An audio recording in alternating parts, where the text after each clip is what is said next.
back here. It's the author of It's Okay to Be Angry About Capitalism, Senator Bernie Sanders. Let's talk about the tragedy in East Palestine, Ohio. Yep. There were some regulations that were put into place under the Obama administration. They may or may not have had any effect in this case, but they were definitely all rolled back during the Trump administration. Yeah. After heavy lobbying from Norfolk Southern and other railroads. What is happening when something so egregious can happen when steps had been taken to try to end it? What role does the government have here in the face of this kind of corporate money spreading among Congress? What can we do to stop that? The railroads in particular? Let's just take they are synecdoche for a bigger problem. All right, look, and this is what the book is about. We live in a system. The book, by the way, says it's okay to be angry about capitalism, Bernie Sanders. Look, it saddens me to say it, but I think the American people understand it. We have a corrupt political system in which big money, buys elections. Billionaires right now, through super PACs, can spend as much money as they want, tens of millions, hundreds of millions of dollars to elect the candidates who they want, who represent their interests. And when you have a corrupt political system, and I'll give you, going back to the drug companies, do you know how many paid lobbyists they have in Washington, D.C.? They got 1,700. Can you imagine? Former leaders of the Republican Party, the Democratic Party, 1,700 for 535 members of Congress. That's why you pay the highest prices in the world for prescription drugs.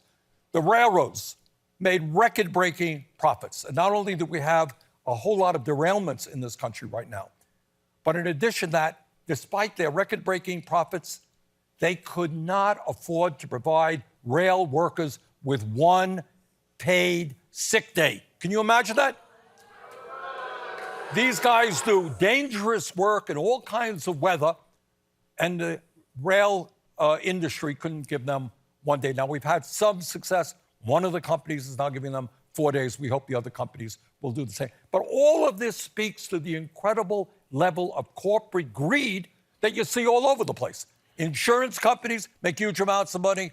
85 million of people in this country cannot afford health care, despite the fact we're spending twice as much for health care as almost any other country.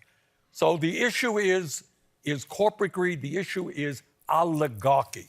Well, you have said in the book, you say we need a new sense of morality. Yep. What do you mean? Like among our corporations or among our government? What do you mean? I think as a nation, for example, is it acceptable that we have in the richest country on earth the highest rate of childhood poverty?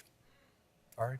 Is it acceptable that today you got 3 people on top who own more wealth than the bottom half of American society, and we have more income and wealth inequality today than probably ever in American history? You mean literally 3 people? Yeah, literally 3 people. Yeah. And the other issue, when I talk about morality, here's an example. All right. Somebody goes in and shoots somebody, and everybody says, this is a criminal, put him in jail. Fine, I got that.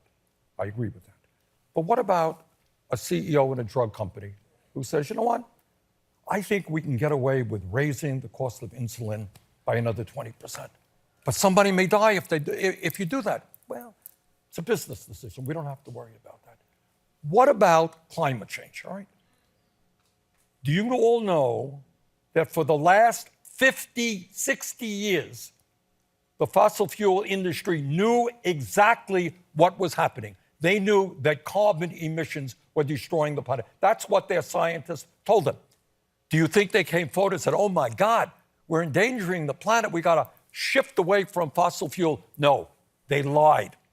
They lied, they obfuscated. Could that lead to a class action lawsuit like Damn there was right against it the should. tobacco companies? Exactly. Well, I enjoy getting angry with you about capitalism, but if people want to continue to know how to be angry about capitalism, they have to get the book, It's Okay to Be Angry About Capitalism, because we've got to go, unfortunately. Senator, thank you so much. Thank you. Bernie Sanders, everybody. It's available.